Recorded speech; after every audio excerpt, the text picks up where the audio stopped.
What's up, guys? Simon here. In this episode, we're going to do a little bit of entrepreneurial talk or business talk, and it's one of my motivational videos for entrepreneurs that focuses on selling anything to pretty much anyone.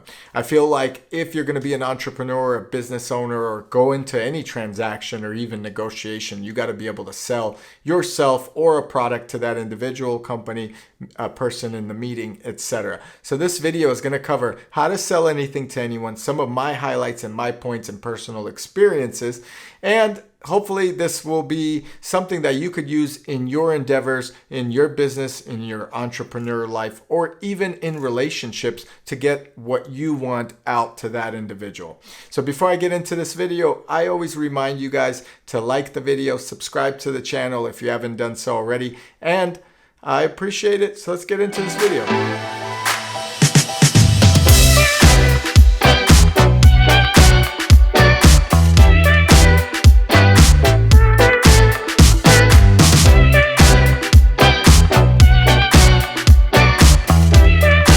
So selling is not that hard. It takes practice, it takes time. I don't know if there's a 10x rule or whatever you want to follow or whoever you want to follow, but it becomes very simple. Selling something usually means you have something to offer to someone else to solve their problem.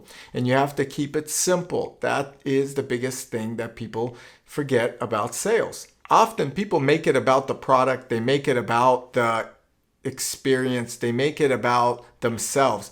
And it's not about you, it is about the individual. So the first step of selling, you have to make it about the person that you're selling it to. They are the ones that are going to buy, so they are your main focus. So every time you try to sell something to someone or sell someone something such as an idea, you have to make it about them. In every email, phone call, etc., that person is the focus. So always place focus on the buyer. Know what they want, know what they need, know how they act, know their attitude, their personality, and also how they approach the situation. If it is a new customer, hear them out. And that actually goes into rule number 2.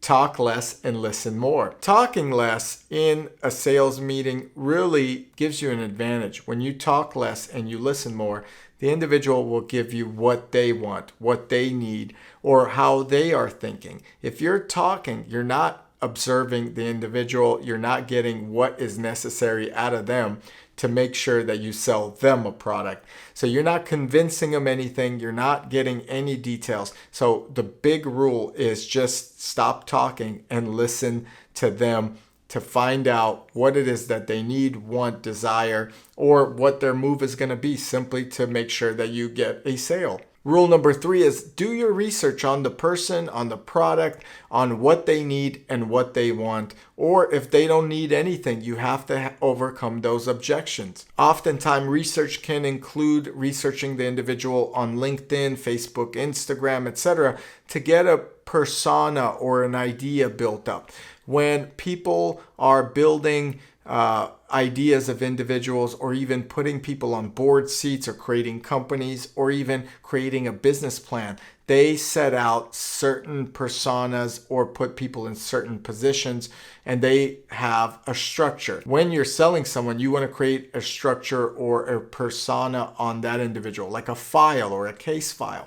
So that will help you because you'll be able to relate and understand how to approach that person. You also want to make sure you do research on their competitors. Of course, not every individual is going to be receptive to you saying, well, the leading brand is this versus you, and this is what you need to catch up on.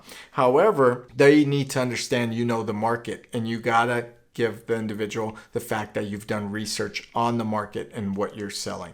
All right, the next point, and I believe it's point number 4, you have to have some sense of urgency or scarcity. So once you guys build a relationship, once you understand the buyer, you do your research, you treat them first, you listen to them talk, and you show them that you know the market, you have to make sure that there is some urgency in regards to purchasing this product or moving with this service that you're offering. You have to have some scarcity or some understanding that if they do not move with you or buy this product, they're going to be missing out on something. So something like FOMO, fear of missing out, you have to implement that in the sales technique Unfortunately, it's part of it. So for example, I'll give you an example. If you approach a company and you have a software, and this software helps your clients and their clients save 20%, your approach to that client is something along the lines of, hey, if you don't go with our product,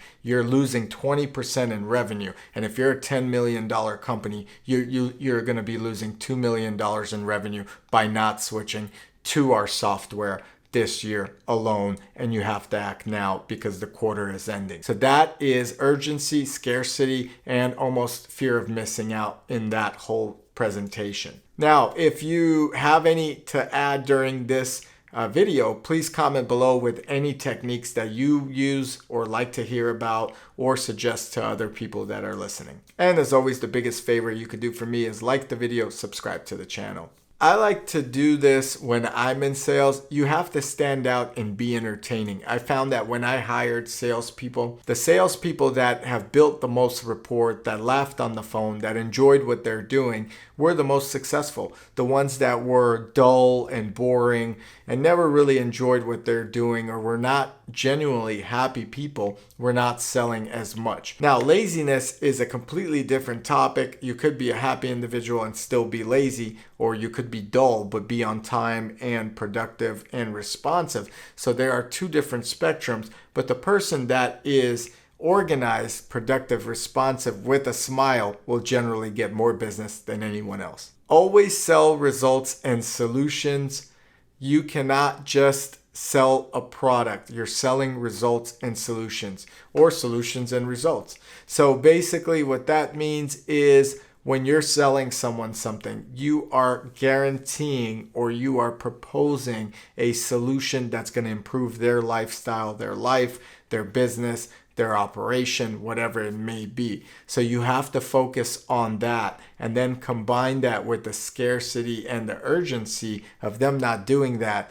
They're missing out on results and solutions for their problems, and they have to acquire or change or demand those results now. Always sell emotion, not logic. People say that you are selling someone on emotions, not logic. Logically, someone doesn't need a third toothbrush head, or logically someone doesn't need another Rolex. Logically, someone does not need to have a second item that's similar to the first item or upgrade from version A to version B. A new headset comes out. You really don't need a new headset to make the calls that you've been making with the first headset. So how do you sell a person on a new version 2 headset? The perfect example is, honestly, is the iPhone 12 to 13 to now coming out the 14. The iPhone 12 takes just as good or almost as good pictures as the iPhone 13. Both you could hear and make phone calls with, both you could advertise on, both you could make changes on, both you could read newspapers, go on Instagram, Facebook, etc. However, you still buy an iPhone almost every year. So what they are doing is they're selling you on emotion and not logic, because logically you don't need to spend that extra, say, $1,000 or few $100s in upgrades to get the latest iPhone. They're selling you on emotion of having the latest and greatest, with a few advertisements in there as well of better performance. But overall, the improvements from iPhone 12 to iPhone 13 were not that drastic versus, say, an improvement from the iPhone 6 or 7 or X to the 13, So this is like where they get you with emotion versus logic, and you always have to sell on emotion. And once a person makes an emotional decision, they are more likely to buy something than a logical decision. And this probably explains why my wife likes shopping so much. So there you have it, folks. These are my sales tips for selling anything to anyone.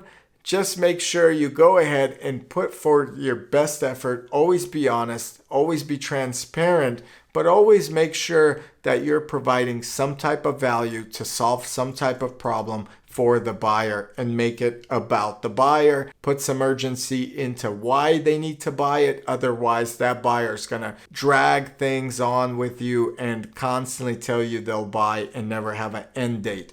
Always have an end date for everything. This way you know if the person's going to buy or not, so you can move on to the next person.